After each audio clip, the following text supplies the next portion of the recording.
It's an honor to be among this. It's an honor to do a reading where I'm not thinking about what I'm going to say when I get up here at all, because I'm listening to the things that other people are saying. That should go without saying, but it doesn't always. It's an honor in that experience to be trying to remember lines from each poet who read, but then to have other lines from the next poet push them out of my mind until I'm left thinking, okay, well, what the heck, I can't remember, I need to just be in this. It makes you wonder, on the drive here from Iowa City, my friend and I were talking about, what do you get from this? Why are you here? I go to a lot of them, I do them. Very rarely do I remember an entire poem from start to finish at the end.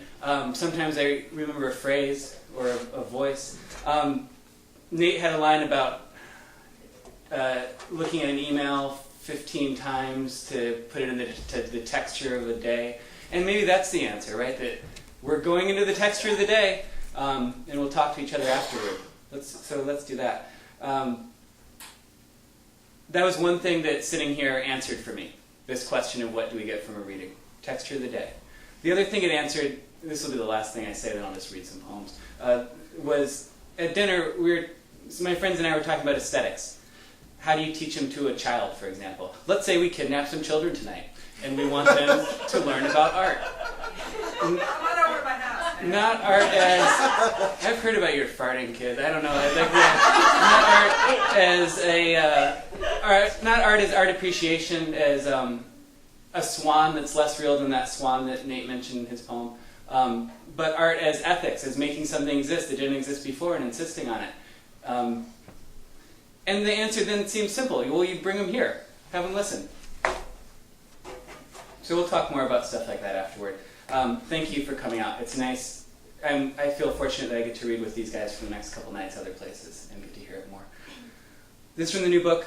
It's usually $15. I'll sell it to you for whatever you want to give me tonight. Whatever you want to give me will be at least $10. But it will go directly toward further poems, I promise you.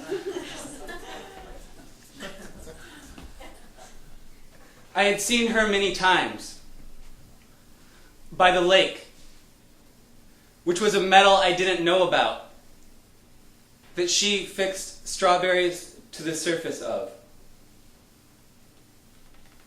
I saw her when wind lifted my laundry from my window facing the water. The water had been made to look like another liquid. The consolation of everything still happening, augmented by what her plain sitting proposed.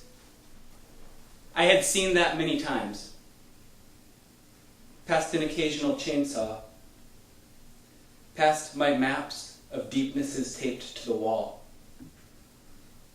As usual, I wanted to see the water and sky as separate forms of I don't know what, and name the clouds so they happened appropriately on the tongue, and felt to do so was the world. This has been my primary employment since I can remember. Its satisfactions and small rewards come as the relaxed manner one moves through heat with. I am not sure if the ground is under me now, having walked on it already. I could never feel bad in my body again. That day, I prepared a mug of tomato soup. The window's thickness was also part of the air. It was cloudy enough I didn't need my glasses, but I assume it was warm in the sun.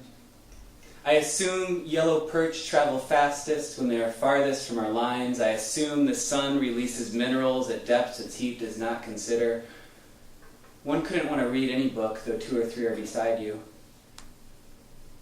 I assume everything I say expresses the pain of my body. That the air and attire looks like the weather here. That we are casual because dumbfounded in spite of having spoken and imagined anything could change. The heat does not change, we dress for it. And if the lighthouse is underwater, the character has not been named in so long he could be anyone.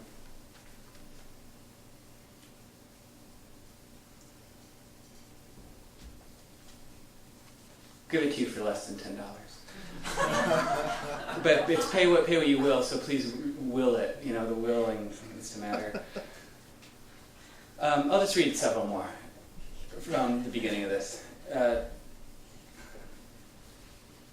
Having cataloged many things, I'm not surprised to see that the bird that each morning wakes me will one morning lead me into death. It is startlingly ordinary that there should not be separate angels, but these two notes coming to mean any message in turn, as apples heating in a shape or a horse. When you're eating an apple, you gotta get really close to it, because then if it kicks,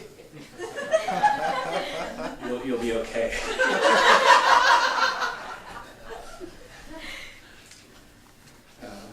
I was picturing how an amateur would eat an apple.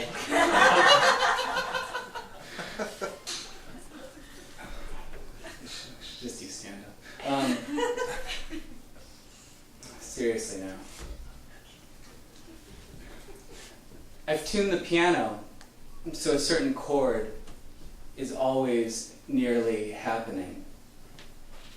As grasses thresh against themselves, seeding this field thicker, long before the farmer turns atop, ladder fixed to the house by this gaze of ivy. The first lightning was horizontal. Sun and skin do not rhyme, they are the same word. You can do anything until it becomes beautiful. Acres of native glass, trampolinists in the square, and the mechanics, a florist now, too. What I don't know couldn't fill a book.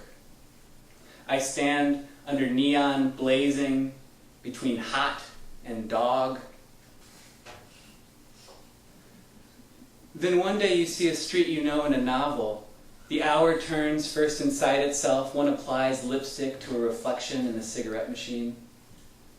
I sing what any snapped string does, taxis slowing for an ambulance outside the cafe, now called Florist.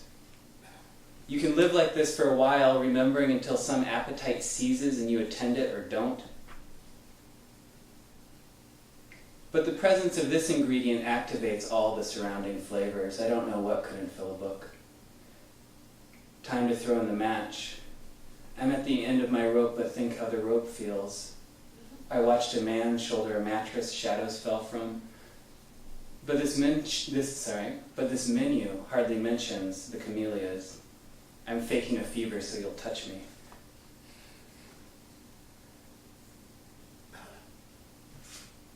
Asters in the sill, hat brim thin. Willow's the only green for a time. I place in a small envelope. I gauge the season by what is in my hands.